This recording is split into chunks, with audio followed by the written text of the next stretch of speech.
Hello there, welcome back to France. Last time we fought, we fought a very short war against Naples. I complained about my lack of admin points, and we're going to continue with our lack of admin points because I'm still 240 short.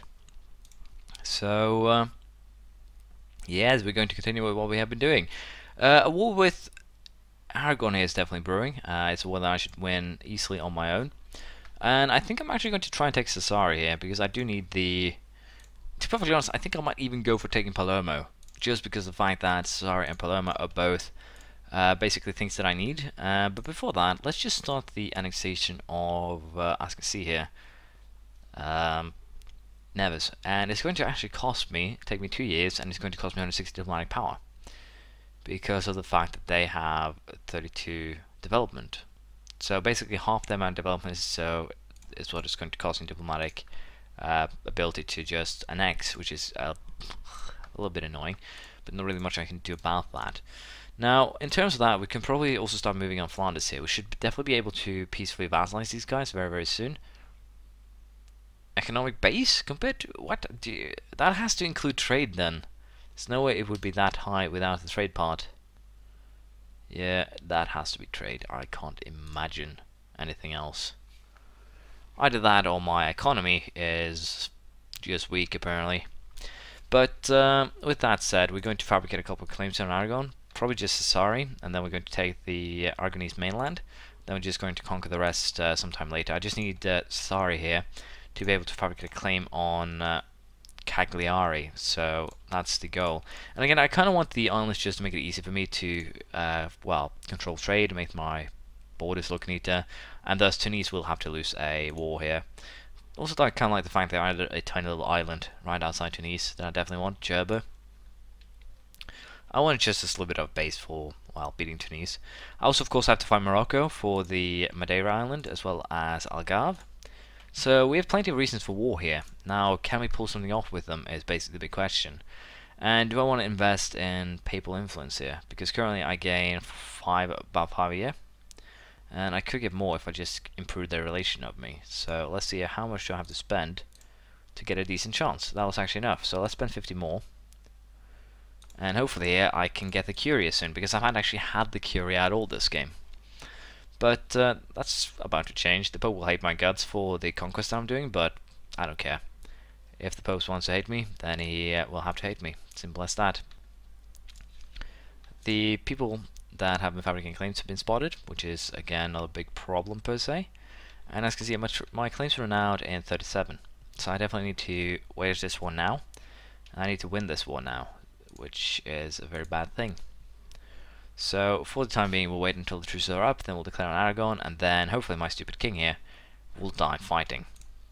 That's what I'm hoping for. If I can pull it off, it's going to be an entirely different story, of course. And again, in Morocco should be beat with Tlemcen and Masab, not really the best allies. And I should be able to get what I want here. Potentially I might even take... No, it doesn't actually make a difference if I take anything, because I can't fabricate. England in the New World, though. Ooh, this is going to get awkward. So yeah, England needs to be beaten too, sadly. The New World should be mine, and I'm going to fight a lot to get that. But I'm also going to, of course, continue fighting my right for Brazil. Oh, sorry, Africa as a whole. So it's going to be very, very interesting to see what happens here. But for now, truce runs out in October, so let's just get there, and we'll start the war. Again, I'm a little bit unsure what else I should do. Again, I do have the coring issue right now, but even so, it's not really that. I can't really do anything with it. I just need to make sure that my king dies, and that even of itself is going to be a challenge here. Truce with Portugal, Aragon has extended or ended, so that's good. Let's just go here for taking Barcelona, and let's just call Austria in it for good measure. There's no good reason to force them to stay out of it, because the war will be won no matter what. And it's going to be very interesting to see if I can get what I want, which I think I will. So let's have you walk around to your friend here, and then we're going to challenge the army in Valencia here. Land movement blocked by hostile fort.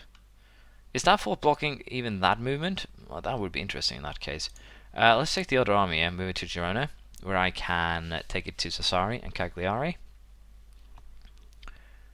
And that should make things a little bit easier.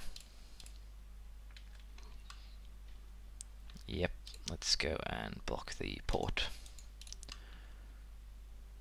And again, yeah, this should, as I said, make it a little bit easier. We should be able to peacefully siege both the provinces, and then we can move from there. So for now, I'll wait, and we'll see how things turn out. There we go, Nevis has been integrated, which is a positive thing, I dare say. And I'm going to just get rid of Rethel here, because there's no good reason to keep that. Also, in terms of moving closer to the Empire, we're currently at 875. We're missing 125 points.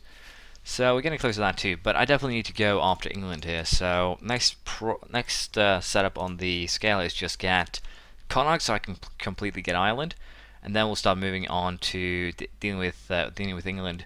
I'm adding a 12,000 man army to my well setup here, because the fact is that we can afford one, and with that, hopefully I can make some other better moves here. I wanted the King's army to march to, over there to hopefully die. Again, I don't care if I lose 2 points, as long as he dies, please just let him die. He didn't, sadly. But in terms of the war, it's basically over. We literally won to some degree, and I'm currently coring everything, but I still need more admin points. So what I think I'm going to do is first and foremost take Ireland, but I'm a little bit unsure, because England is definitely investing a lot of points in infrastructure. And I'm definitely taking Calais too, to just kick them off the main island.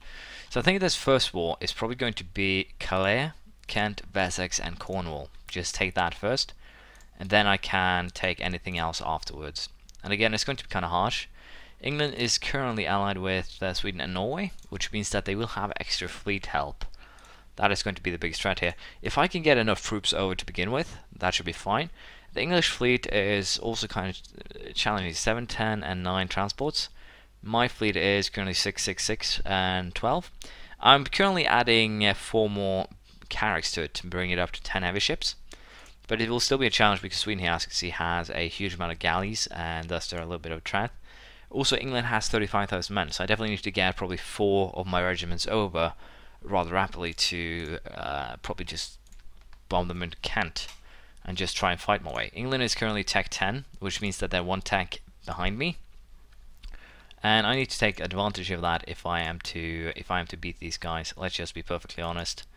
So for the time being, we will probably be starting to move troops into England more than anything else. I would like to take Algarve and the area back, of course, but right now it's not the on top of my list. I should probably actually wait for Castile, to be perfectly frank, but I have other things to be concerned about as well right now, which is again a bigger problem. Cáceres, Badajoz and Sevilla will probably be the targets in the next war here. So we'll have to see how I want to deal with the situation, basically. So that's a lot of what ifs. If I had the admin power to do everything, I would, but I don't, and that is currently my biggest limiting factor. So we'll have to see what we do there. I might have to just go for breaking Scotland free in this first war. Potentially peacefully vassalizing them could be a target here. Just try and get the vassalization off the line. But we'll have to see here what I want to do, especially with everything going on. But for now, we'll sit back, siege, and try and make something function here, sadly. Let's just drop these guys off there, and then we'll help with ships to make the siege of the Aragonese province go quicker. Then we'll have the rest of you just march up there, I think. I'm going to send 60,000 men into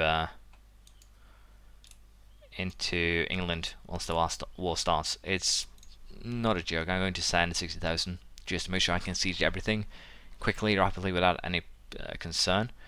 And again, that should also potentially break the colony a little bit.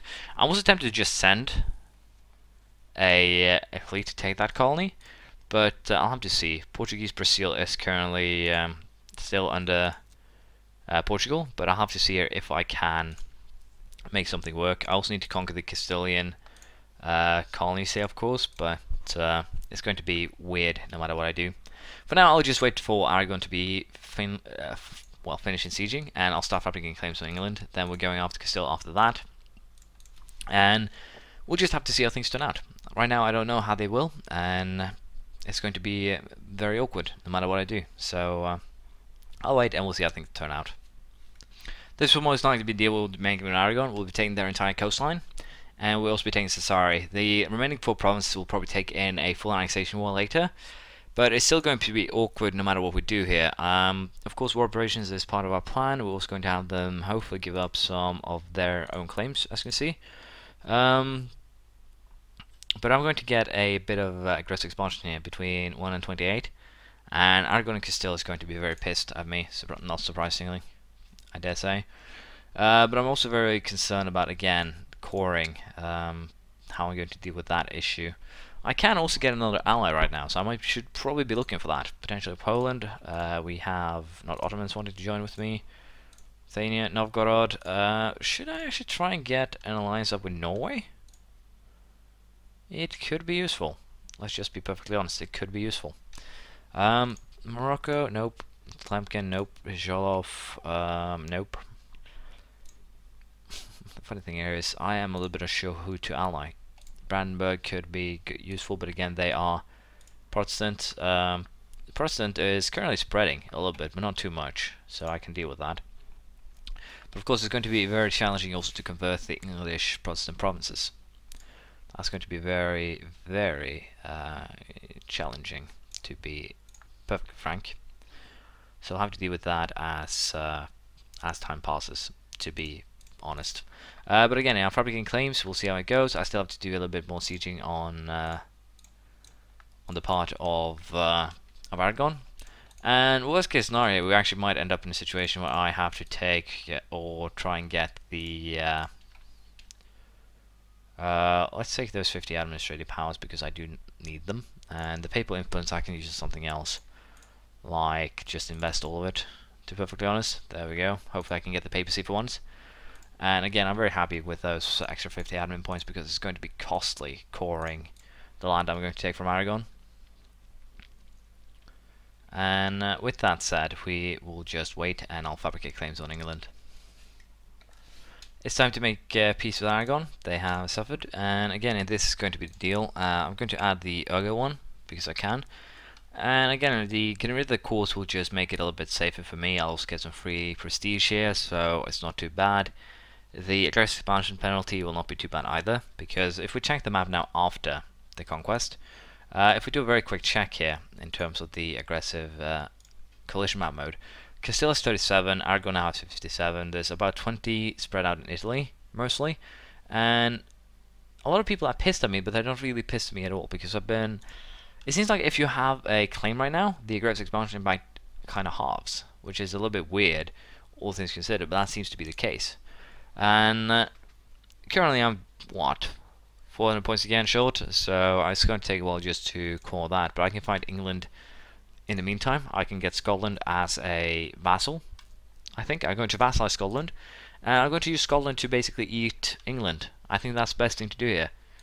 Just give the provinces over to Scotland, more so than anything else, and of course that means that I need to fabricate claims on them.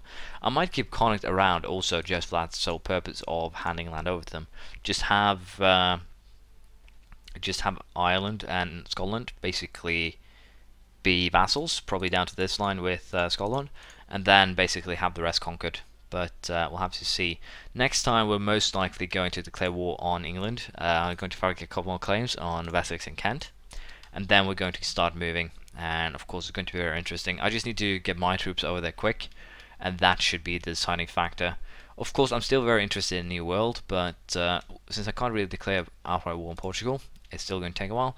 I also have the truce currently running with Castile. I'm going to have to wait until that passes before I can make too many moves, and with that it's going to be a little bit weird in terms of what I can do. Seems also that we've been losing a little bit of money here due to my basically overextension, as you can see. Unrest, reputation, relations, everything. So it's going to I just have to allow that to cool down, which again shouldn't be a problem at all. But for the time being, I'll be fabricating the last 2 claims that I need, and then we're going to end this episode, I think. Well, this is interesting. Austria just inherited. They just inherited. Well, good old Hungary, which is a problem because that means I need to improve relations because I definitely need them as an ally right now. I want them as an ally right now, and I still have one more claim to fabricate before we end this one. But basically, Austria is going to be a very interesting, at the very least, if not important ally, because they're going to be able to bring or field a very huge amount of force, and they're going to be targets of both Poland and the Ottomans. So in theory, they're not in too good of a position. Hilariously enough, they're not in the best of, well, as I said, positions here. And also, very interestingly, as Savoy is getting crushed, the Ottoman Empire just ate a province that isn't theirs to eat, which means that I'll probably be going after Switzerland very, very soon. But the Pope here actually seems to want an alliance with me, and since I do have a diplomatic point ready, I think I might just go for that alliance, just because I find that the Pope is eating a lot of land, and I can probably use the Pope to my own advantage later. But they're allied with Castile, which is a target, and thus I will probably not do that right now. But with that said, we'll probably declare war on England next time. So we're going to end it here. Thank you for watching. Please leave a comment, praise, criticism, anything you feel like. And we'll continue next time, where we will probably fight England. Goal will be to vassalize Scotland, take a couple pieces of land, and then, of course, recover well, the Scottish cause in the next war, most likely. And then hopefully also grow Connacht to its size. And this will probably trigger a coalition, because they will be taking provinces that I do not personally have claims to. So it'll be interesting to see how that works. But I'll see you next time. Bye.